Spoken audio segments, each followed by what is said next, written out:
all of this is a direct result of the systematic obstruction of humanitarian aid, the blockages that we face as humanitarian organizations in bringing critically needed supplies, and the destruction of water systems in Gaza.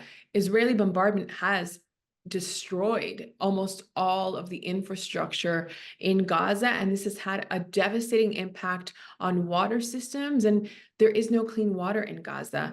There are hundreds of people that share a single toilet. The conditions in the shelters are incredibly overcrowded. Outbreaks of diseases like hepatitis A and diarrhea, and now with an outbreak of polio, it is even more disastrous.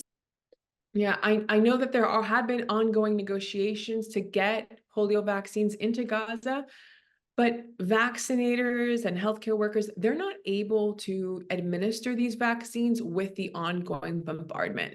Gaza right now is a breeding ground for these sorts of diseases, and the response to polio is measured in hours. And every hour that these vaccines are delayed, we will see children at risk. The polio virus can cause total paralysis in a child in a matter of hours. It typically affects most acutely children under 5.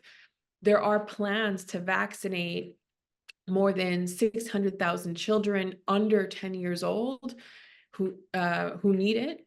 But again, we need a ceasefire, we need a stop to the fighting, and we need the material to be able to store the vaccines in Gaza. And this is extremely, extremely urgent. This could cause, this could be a mass disabling event for children should these vaccines not get in, and should aid agencies not be permitted to respond in the way that we need to. One of the challenges in vaccinating this many children is that they are constantly fleeing for their lives alongside their family. And when people are constantly moving around, it's difficult to administer vaccines and make sure that you're reaching, the targeted population. In addition, if there isn't a ceasefire, and if we continue to see Israeli bombardment in places where aid agencies are delivering services, it's just physically it's physically impossible to administer the vaccines.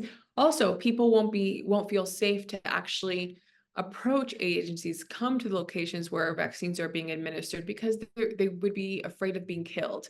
So those are the very real challenges that we will face should there not be a ceasefire to vaccinate children. Polio knows no border. If there is a mass polio outbreak, it will not only impact children in Gaza, but it could impact children beyond Gaza's borders and beyond the region. No words to describe the images that are coming through our screens. And I've never in my entire career seen the images of the injuries, of the harm that explosive weapons are doing to children's bodies, like what we're seeing in Gaza.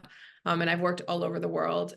It's absolutely horrifying. It's outrageous. It's outrageous, and that children are not even being killed, but they're being killed in the most horrific ways possible. They're being blown to pieces. Parents are having to collect the body parts of their children. It is horrific. And this is all being done through the use of foreign supplied weapons.